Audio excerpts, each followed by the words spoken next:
You're so gloomy, we don't need you. My boss, a woman who knew nothing and didn't care to learn, belittled me. I sighed at her smirking face. Well, then I quit. I said so and left the company. Months later, I ran into that terrible woman again. Did you ever find a company that would pick up a useless person like you? Her face was mocking me. Yes, incidentally, your major client. She was dumbfounded by my words. But as she understood, her face turned pale. My name is John Smith. I'm a salesman in a food and beverage company, over 40 years old. Sales, but in a way, it's unusual. I am in sales, but I don't do outside visits. I just work on the computer at a desk by the window. Good morning, John. Good morning, David. John, we're going out for drinks after work today. Would you like to join us?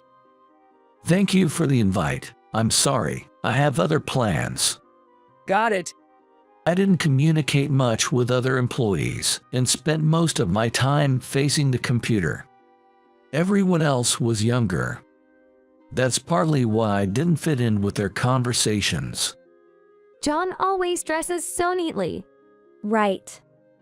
His clothes are always ironed perfectly, and his shirts are crisp. And he smells good too.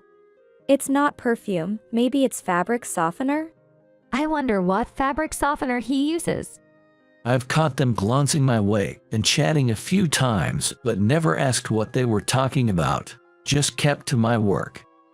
Time to clock out already. Good work today. Yes, good work today. John always leaves right on time, so we always know when it's time to go. In a way, he's like an alarm clock for us. I left work on time every day. Sometimes I had places to go after work, and sometimes I went straight home. If you like, would you join our company? Yes, thank you. I'd love to. I joined this company about 3 years ago. Previously, I was at a different beverage company, but I was approached and joined this one. Originally, I never stayed long at one company, moving through various beverage-related firms. John, how have things been since then? Fine, no major issues. All is going smoothly for now. That's good to hear. We have high hopes for your work. Thank you. It was a company executive who had approached me. He had heard about me and reached out. It seems this company often reaches out externally as well. Well, John, do you have a moment? Sure, I'm available. I wanted to ask you about sales strategies. If it's something I know, I'll send you the information you need. Thank you. I'll email you later. I'd like to learn more about Company D and some other things. Yes, understood. John, you're as usual. Yeah, well.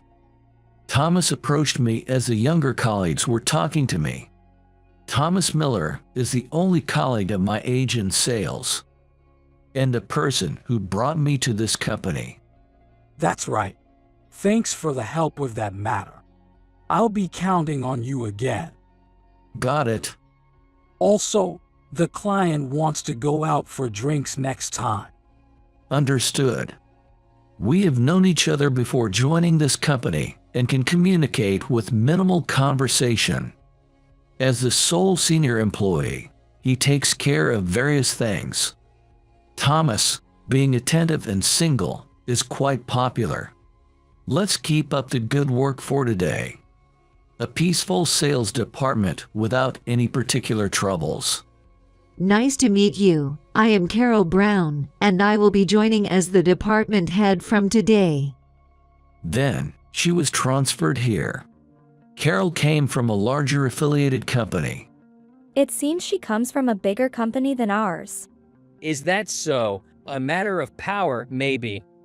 Who knows? Well, she's our boss now, so hopefully, we can work well together.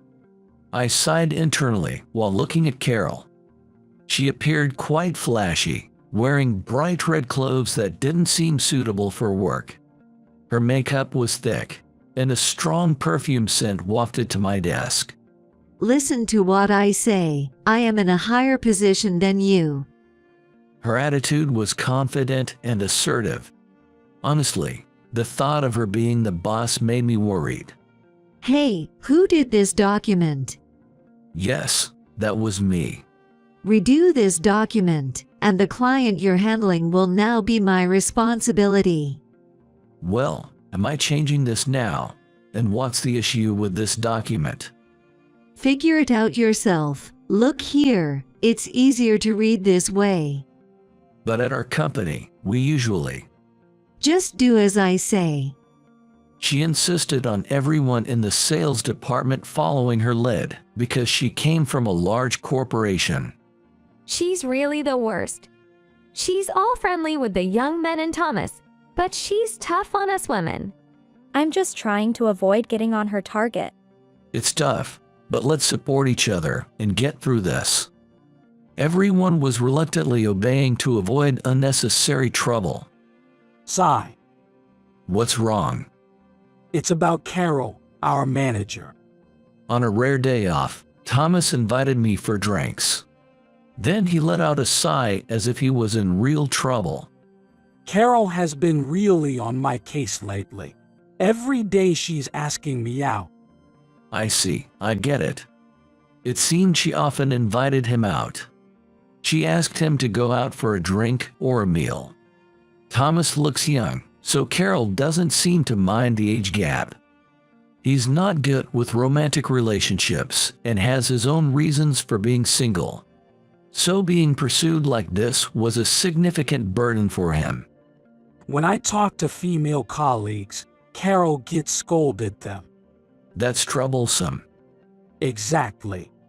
It appeared Thomas was also struggling with Carol's presence. Thomas sighed wearily.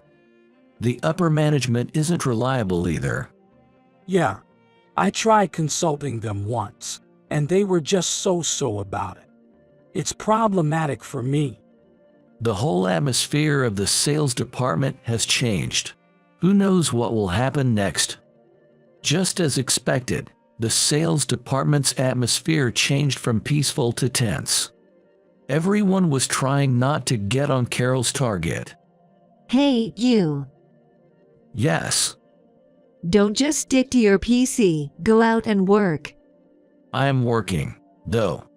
I've told you to go outside to visit your clients. Since I've been here, I haven't seen you go out even once, and yet you're always dressed up.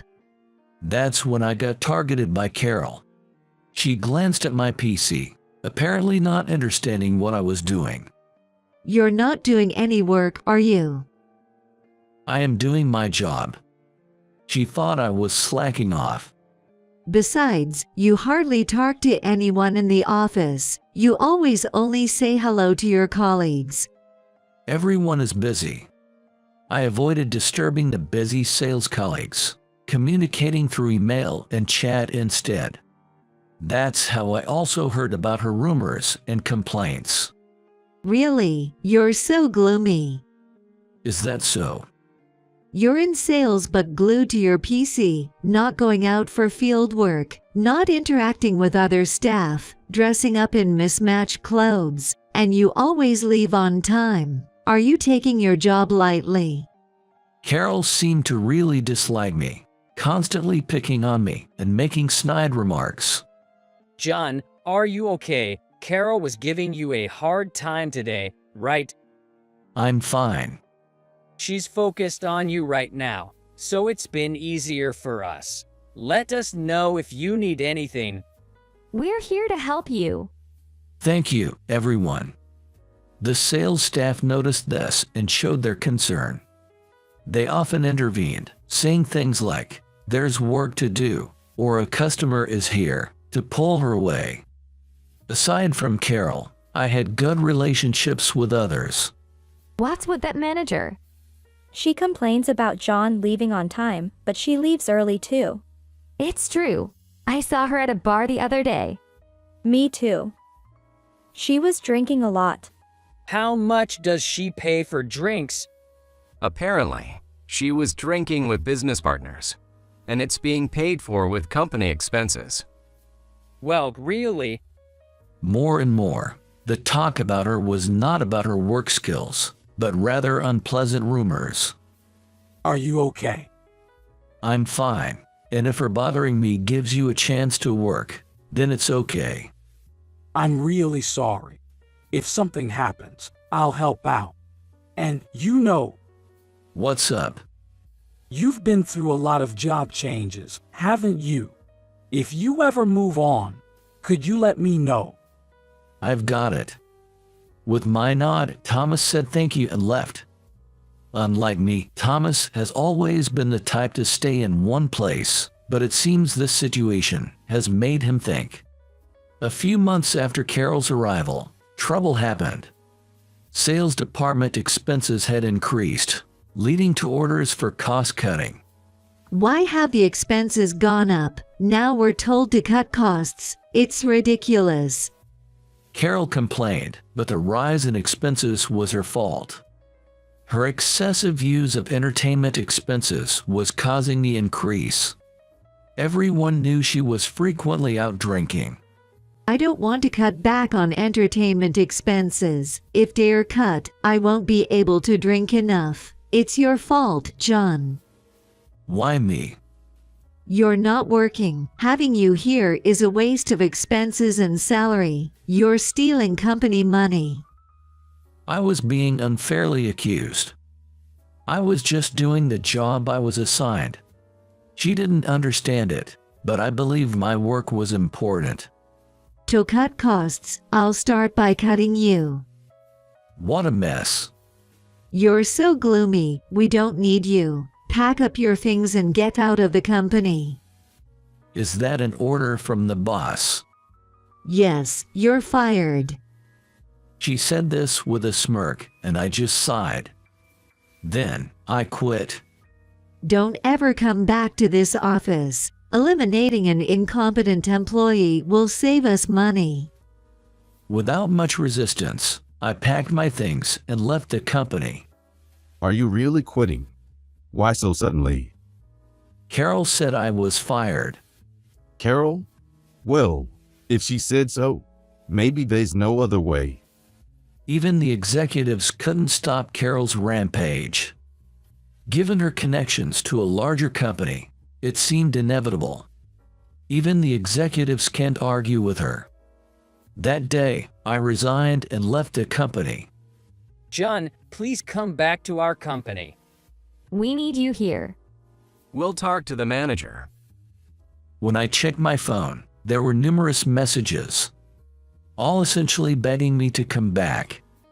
But I had been fired, and there was nothing I could do about it. If you're not here, I don't know how to proceed with our business strategy. A female colleague said this tearfully over the phone. I appreciate everyone's words, but I've been let go. Don't say that. As much as I felt for my trusting colleagues, I already had my sights set on another company. So I kept my decision and said goodbye to my colleagues. Well then. John, are you okay? Jess, actually, I was about to contact you.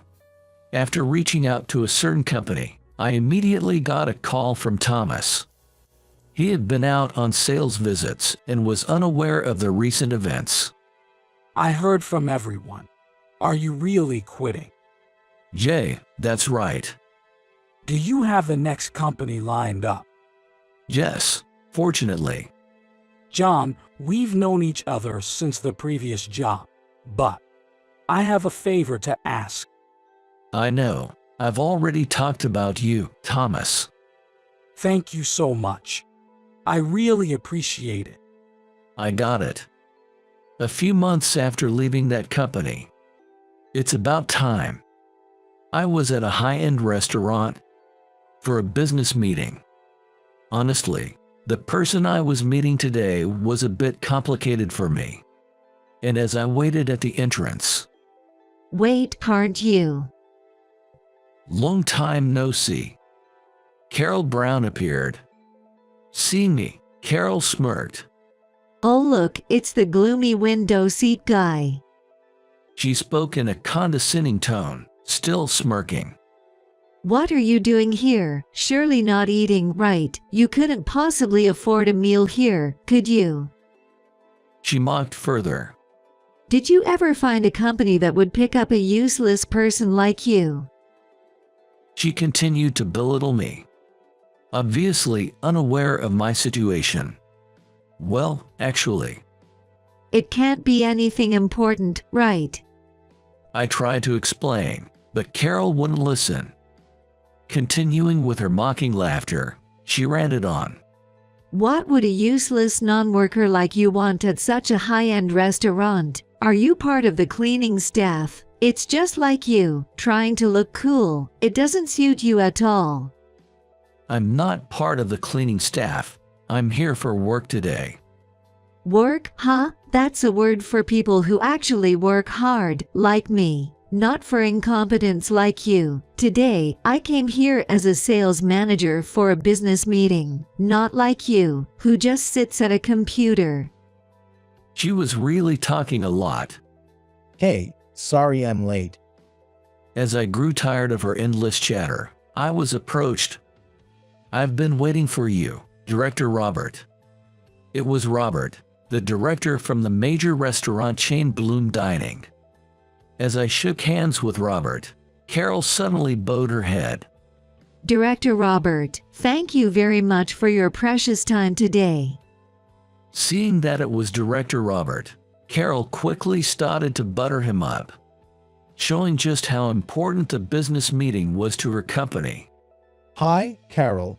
Looking forward to working together. But really, if both of you had arrived earlier, you could have waited inside. Robert said to me with a friendly smile.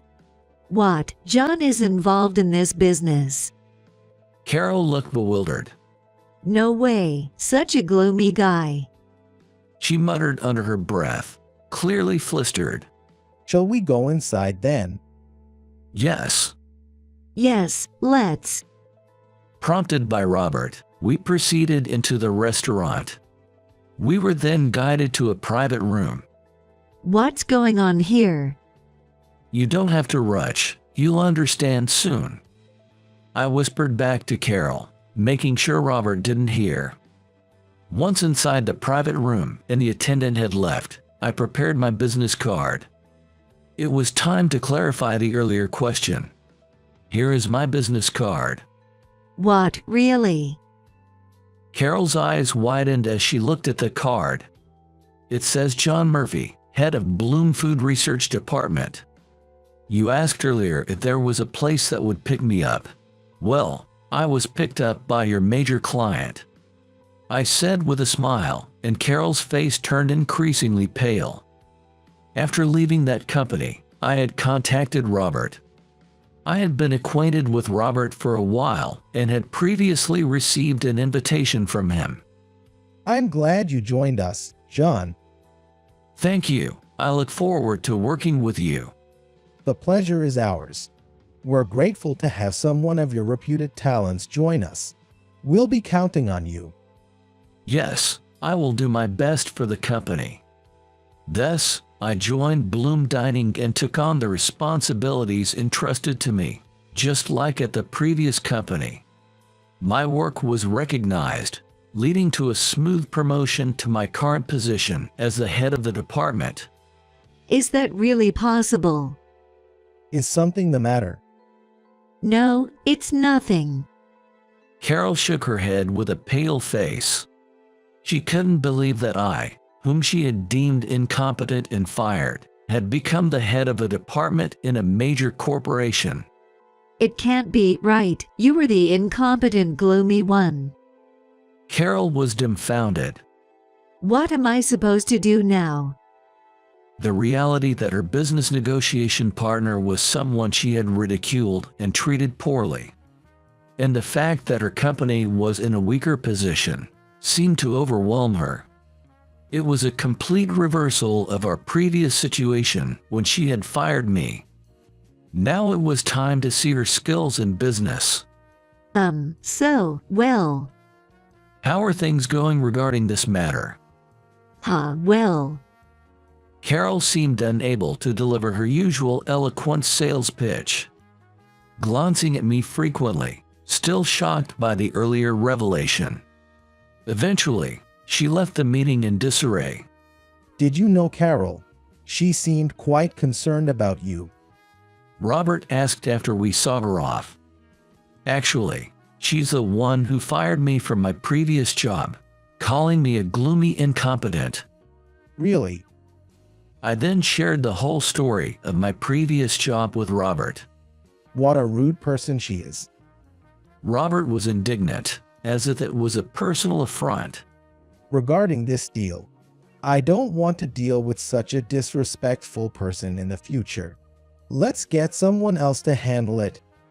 Yes, let's proceed with the negotiations once the representative is changed. All right. I'll make sure to communicate that. Robert and I decided to request a change of representative from the previous company. Given our company's stronger position, it was likely that Carol would face some repercussions. John, you've got to hear this. Later on, a former colleague filled me in about Carol. At her company, the executives confronted her, saying, "What do you mean by changing the person in charge as a manager?" It turns out the sales staff, who had been enduring her tyranny, reported her past misdeeds to the executives, including the incident where she fired me. They told her, "We have refrained from reprimanding you because you're on secondment from an affiliate company, but this time, we will have to report back to your parent company." The look on Carol's face was ashen. Is that so? Thanks for letting me know. Not at all. I owe you, John. The former colleague was smiling, relieved at the turn of events. Some time later, I got a call from the executives of my former company. John, would you consider coming back to us? They were reconsidering my employment. Apparently, the work I did in the sales department was reevaluated. After I left, there was a noticeable decline in the department's performance, prompting an investigation. I had been researching long-term business strategies for clients, staying up to date with recent trends, and explaining these in a comprehensible manner to the sales team. I also advised on sales strategies, which was why I was always at my PC. Besides, I was checking the financial status of every single one of our business partners. And I controlled the accounts receivable to make sure they didn't become bad debts. After hours, I would meet with representatives from current and potential clients to gather information over drinks. I was uncovering hidden needs in other companies and providing feedback to the sales team. That's what I dressed well after work, and it made transitioning to major corporations easier. You really did significant work. You're an elite being headhunted from everywhere, aren't you? Not really, but I do get to see various companies, thanks to that. How about this? We can offer you more than double your previous salary. Double my previous salary would be a substantial amount. But I'm sorry, I can't trust a company that tolerated her behavior to such an extent, and I'm happy with my current job. With that, I ignored their plea to reconsider and declined the offer to return. I heard about our manager came for a negotiation. For us, Robert is our director now. Oh, my apologies. Thomas was the first to approach me with this news. When I was fired, Thomas decided to switch to Bloom Dining and joined the sales team after me. He had been with the previous company for many years but had enough of dealing with Carol. He thought about moving to another company like I did if it meant the company's image was preserved over justice. Then I got fired, and that became the trigger for him to join Bloom Dining. Interestingly, Robert, upon hearing from me, was ready to hire Thomas on the spot, but the earnest Thomas went through a formal interview to join our team.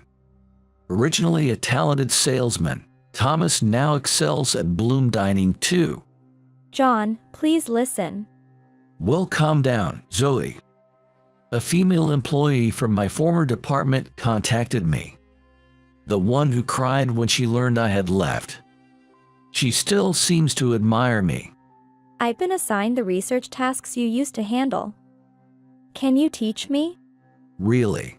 Taking over the tasks of a company I left is. Please. I really want to improve our sales. Despite my hesitation, I was moved by Zoe's earnestness and decided to teach her. So, this is how. I see, so that's how it works. Our relationship resembled that of a teacher and student due to our age difference. We're really like teacher and student. Yes, it would be something like this if I had a student. Thank you, Professor. Teach me too, Professor. Please don't call me it, Luke. When we met occasionally for lessons, another former colleague, Luke, wanted to join, eager to learn my sales techniques. I thought, with these two guys, that company will be okay. I was relieved to see them positively trying to learn, just like I did in the past. They could form a great team, reminiscent of Thomas and me in the past. Carol ended up returning to her original company as a regular employee. However, her lavish lifestyle and fondness for drinking couldn't be sustained on her regular salary, leading her to secretly work at nightclubs. Yet, moonlighting was prohibited by her company. And once discovered, she was fired. Now, struggling to attract clients due to her haughty nature, she isn't earning much, a sort of poetic justice. In a way, it's cause and effect. I saw her looking ragged in the downtown recently. Well, she caused a lot of trouble for others, so now it's her turn to struggle. That's right. Carol, who had fired me, now faced her own set of hardships. She would not have thought of it then. She once contacted me, using the business card I had given her. Well, could you hire me at Bloom Dining? That's impossible. Though, at least contact Thomas. She contacted me too many times and was noisy, so I pushed her response to Thomas. I'm sorry, but I'm not even interested in people like you, and clearly I hate you. Please don't contact me or my benefactor in the future. To be honest, I don't want to hear your voice again. Thomas clearly refused. She apparently tried to contact Thomas after that, but Thomas himself contacted his lawyer. She was placed on a restraining order so she could no longer approach him. Being popular can be troublesome. I never wanted this popularity. Thomas and I had worked together at one of the companies during my job-hopping days. He had been engaged, but remained single after his fiancée died in a car accident. Since then, he understood the nature of my work and began relying on me. Now, he's thriving as a skilled senior in sales. Meanwhile, I'm grateful to be able to utilize my skills at Bloom Dining, conducting research with a more generous budget than before at my previous company. Thanks to my efforts, Bloom Dining's default rate dramatically decreased, and we were able to grasp our clients' needs in more detail, leading to increased contract rates. It was definitely the right decision to headhunt you. You made a significant difference. I'm glad to be of service to the company. Everyone praised you. They said contracts became much easier to secure because you identified the needs so precisely. That's good to hear. I just did what I could. I'm really glad you joined our company. Meanwhile, back at my former company, I heard that Zoe had taken over my research tasks and was doing splendidly, as Luke informed me. Her research skills are second only to yours, John. Is that so? She did absorb everything quickly when I taught her. I can't be outdone by her. Luke chuckled, seemingly energized by the competition. It appears that they have become good motivators for each other. And research efforts helped stabilize the sales department. Zoe is a disciple of John's. Her methods are just like yours. And you, Thomas, you've been teaching Luke, right? That's true. While I was teaching Zoe, Thomas also provided advice to Luke whenever possible. Looks like it's time for a generational shift, huh? Maybe, but since we're at different companies, we'll remain rivals for a while longer. Indeed, can't afford to lose. Flashy jobs are easily recognized from the outside, but the unseen, supportive roles are vital for an organization's growth. While some in sales secure numerous contracts, it's the administrative staff behind the scenes providing support. Cleaners keep the office and common areas tidy, contributing to the overall function. An organization can grow because it has employees fulfilling various roles. It's often unclear who is doing what and how they contribute to the work. However, it's important to approach each role without prejudice and strive to understand the contribution of each member. Especially those in leadership positions should never forget this.